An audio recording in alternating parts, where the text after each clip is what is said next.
Melonjaknya pasien COVID-19 yang dirawat di RSUD Subang, Jawa Barat membuat rumah sakit kewalahan menampung pasien. Pasien yang tertahan di IGD terpaksa dirawat di lantai rumah sakit.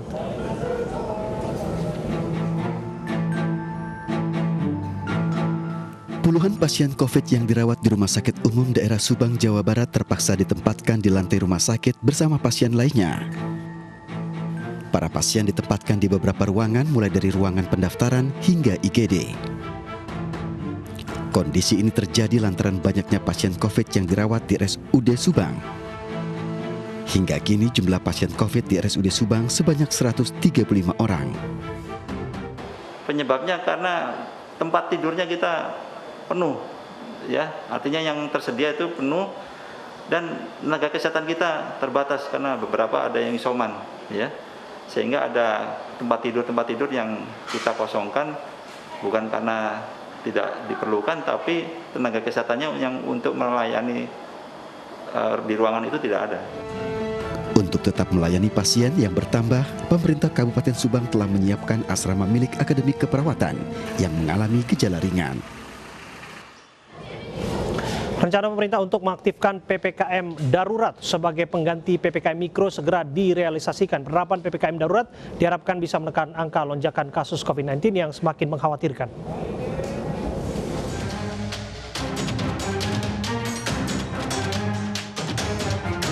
Melonjaknya kasus COVID-19 di beberapa wilayah di Indonesia menjadi ancaman serius. Untuk mengantisipasi lonjakan kasus yang ditenggarai sebagai gelombang kedua, pemerintah berencana mengaktifkan pemberlakuan pembatasan kegiatan masyarakat atau PPKM mikro darurat. Itu semua sedang difinalisasikan hari ini oleh Kantor Menko Kemaritiman dan Investasi sebagai ketua untuk penanganan di Jawa, sehingga nanti diumumkannya se-Jawa, bukan hanya untuk 1-2 lokasi saja. Secara garis besar, dari 11 aktivitas masyarakat, ada 8 yang diperketat. Jika sebelumnya pembatasan jam operasional pusat perbelanjaan hingga pukul 20 waktu setempat, berubah menjadi sampai dengan pukul 17. Pembatasan pengunjung paling banyak 25% dari kapasitas. Sedangkan untuk kegiatan makan minum di tempat umum, pembatasan jam operasional hanya sampai dengan pukul 17 dengan 25% dari kapasitas.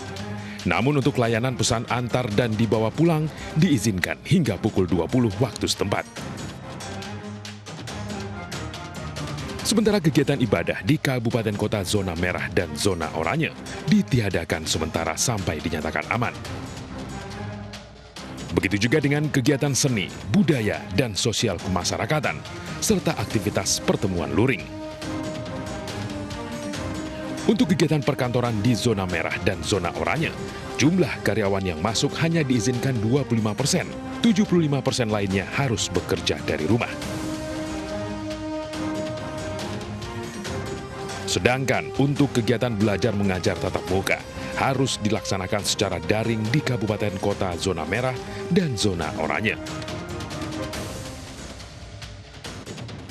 Pembatasan PPKM mikro yang super ketat di kabupaten kota untuk membatasi mobilitas penduduk ini tidak akan berhasil sebelum dilakukan pembatasan atau lockdown individu.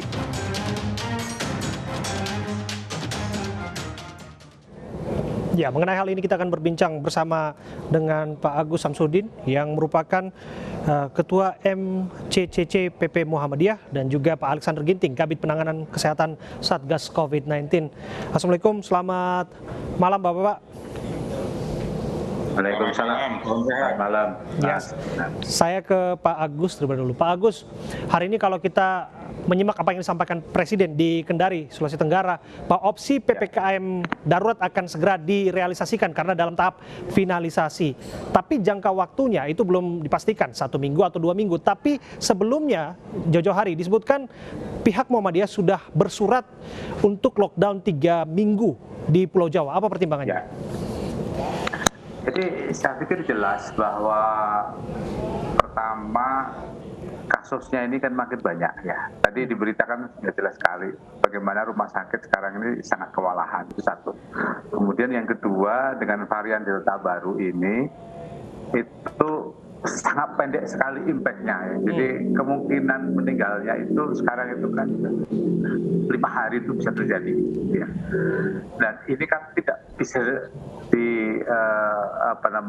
dibiarkan terus menerus. Nah, tetapi harus ada satu usaha yang lebih besar menurut kami, terutama terkait dengan di hulunya seperti apa gitu loh. Nah, 2 minggu ini kami rasa bisa membantu untuk menstop penularan tersebut. Dan ini sudah dilakukan di awal pandemi dulu sebenarnya, Mas. Apa yang didapatkan oleh Muhammadiyah COVID-19 Connect Center ya? Muhammadiyah MCCC ini memastikan bahwa sangat diperlukan upaya untuk lockdown, tidak ada pilihan lain. Ya tadi kita lihat satu persebaran wilayahnya ya. Kalau dilihat itu 5 provinsi paling besar kan sekarang yang menjadi problem. Nah, kita tidak ingin nanti kejadian Kudus kemarin terjadi, pindah ke Pati, nanti pindah ke Jakarta, nanti pindah lagi ke Jogja, sekarang sudah naik, nanti pindah lagi ke Jawa Timur. Nah, kalau tidak dilakukan serentak, maka ada kemungkinan ini jadi akan berpindah-pindah dan itu tidak berujung.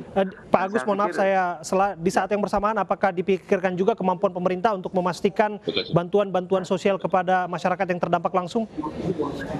Betul. Jadi ada 2 ya. Satu untuk kesehatan itu sendiri, memastikan bahwa layanan kesehatan jalan. Soal APD, oksigen dan sebagainya, saya kira Kementerian Kesehatan sudah melakukan itu dengan baik. Nah, soal bantuan langsung, saya sebenarnya mengharapkan pemerintah juga bisa menggandeng seluruh lapisan masyarakat, karena nggak mungkin pemerintah itu membiayai seluruhnya. Jadi bagaimana menggandeng seluruh lapisan masyarakat, orang kaya di tempat, ilmuwan dan sebagainya. Sekarang ini satu padulah, jangan mikir yang lain-lain dulu, bagaimana segera mengurangi penularan ini. Saya kira itu yang paling utama. Saya ke Pak Alex jika demikian. Pak Alex, ini ibarat makan buah si malakama, masyarakat diperhadapkan pada pilihan mati karena corona atau mati kelaparan, begitu. Itu kan pasti sudah diskursus wacana yang sering banget diperbincangkan di masyarakat. Apa sih maunya pemerintah? PPKM mikro, PPKM darurat, PSBB, lockdown, apa sebetulnya yang diinginkan? Ya, sebenarnya kita sudah hampir 1,5 tahun lebih kita mengalami pandemi. Dan pemerintah juga sudah menjalani berbagai bentuk instrumen dalam rangka menanggulangi. Pertama PSBB, kemudian kita masuk di PPKM 1, kemudian PPKM 2, terakhir di Februari-Maret PPKM skala mikro. Dan sekarang ini PPKM skala mikro yang lebih diperketat, super ketat. Jadi artinya mesti ada pengendalian, pengawasan, dan penindakan di lapisan paling bawah. Jadi seperti kita ketahui, kalau kita baca itu instruksi Mendagri nomor 13 pada diktum 9, itu jelas dikatakan bahwa PPKM skala mikro itu dilakukan bersamaan dengan PPKM kabupaten kota. Jadi artinya kalau misalnya PPKM skala mikro itu mengurus di tingkat desa dan di tingkat kelurahan, maka PPKM itu juga mengurus di tingkat kabupaten kota. Oleh karena itu dengan jelas Inmendagri memerintahkan kepada seluruh gubernur, bupati, dan wali kota untuk bisa melakukan penilaian, asesmen. Apa saja itu asesmennya? Asesmennya itu adalah melihat kasus kematian di setiap wilayahnya masing-masing. Kemudian dia juga harus bisa melihat kasus kesembuhan. Kemudian juga kasus aktif di daerahnya, baik di kota madya ataupun di bupati kabupaten. Kemudian juga harus bisa melihat rumah sakit, bornya makin tinggi apa tidak, sudah 80% atau masih 60%. Dan yang paling penting lagi adalah positivity rate. Jadi ini tuh yang membuat bahwa daerah itu ada di zonasi mana. Jadi kalau di zonasi merah maka ada pembatasan yang lebih ketat. Betul. Ya, yang jelas begini, situasi darurat butuh kebijakan darurat. PPKM mikro kan sudah berlangsung cukup panjang di beberapa daerah. Namun yang akan ditelurkan dalam waktu dekat adalah PPKM darurat. Apa diferensiasinya? Apa pembedanya? Pembedaannya adalah bahwa akan ada pembatasan yang lebih ketat dan kemudian kalau dia zonasi merah mungkin seluruhnya harus stay at home. Walaupun ada misalnya work from home hanya 75%, Tapi kalau dia sudah di zonasi merah, maka dia harus ada di daerah merah tersebut, nggak bisa keluar. Dan kemudian juga kegiatan-kegiatan lainnya juga aktivitas sosial, mobilisasi penduduk harus dibatasi. Jadi kalau itu merah di tingkat desa ataupun tingkat kecamatan, maka akan ada pembatasan yang strict. Oleh karena itu memang akan ada penebalan-penebalan dengan hadirnya Babinsa dan Babin Kaptipmas. Sehingga PPKM skala mikro ini di sektor hulu memang ada 4 pilar yang mendukung. Yang mendukung itu adalah pemerintah pusat, pemerintah daerah, TNI, dan Polri. Inilah semangatnya di dalam rangka mengendalikan, mengawasi lalu lalang seluruh penduduk yang ada di zonasi hijau maupun di zonasi merah. Iya, saya kembali ke Pak Agus. Apakah PPKM darurat yang dimaksud lebih ketat itu dirasa cukup untuk mengatasi persoalan saat ini? Ya, saya melihat niatnya sudah baik, Pak. Nah, sekarang kuncinya nanti kan diimplementasi sebenarnya. Walaupun demikian, misalnya ingin ngambil contoh Jakarta saja. Kalau perlu Jakarta ya sudah, tutup aja semua dulu gitu loh. Ya. Jadi karena kalau kita mau melihat perbedaan by RT, by RW, menurut saya sekarang jadi tidak relevan lagi ya. Karena wilayahnya kecil, sementara penduduknya padat. Nah, saya mengusulkan salah satu yang menjadi indikator utama yang paling penting itu adalah dari sisi kepadatan penduduk sebenarnya. Ya, itu harus ditambahkan sehingga kemudian ketika implementasi nggak bisa Jakarta Selatan saja itu nggak mungkin misalnya. Nah, menurut Anda bagaimana komunikasi yang pantas dan tepat kepada masyarakat jelata yang mereka terdampak langsung, kaum-kaum usaha yang di lapangan begitu, yang merasakan langsung jika Jakarta ditutup? Ya, ada 2 hal menurut saya. Satu, sebenarnya masyarakat sekarang juga sudah lebih cerdas ya, karena sudah setahun pengalaman nih menghadapi semacam ini. Jadi sudah ada tahulah caranya seperti apa. Kemudian yang kedua, begitu kita komunikasikan dan kemudian betul-betul dilakukan kontrol di lapangan, maka insya Allah itu bisa jadi. Itu saja sebenarnya kuncinya ya menurut saya. Oke, saya ke Pak Alex. Pak Alex, kira-kira apapun aturannya tentu ketegasan dibutuhkan, implementasinya juga harus terukur begitu ya. Bagaimana memastikan implementasi ini akan dijalankan sebagaimana mestinya begitu, dan apa kendala yang harus dihadapi? Jadi persoalannya memang bahwa setiap daerah tentu mempunyai karakter dan kultur yang berbeda. Itu nomor 1. Oleh karena itu memang komunikasi risiko itu juga harus bisa disampaikan di setiap daerah dan wilayah. Apa artinya zonasi merah, apa artinya terinfeksi, apa artinya kontak erat, dan apa artinya bergejala.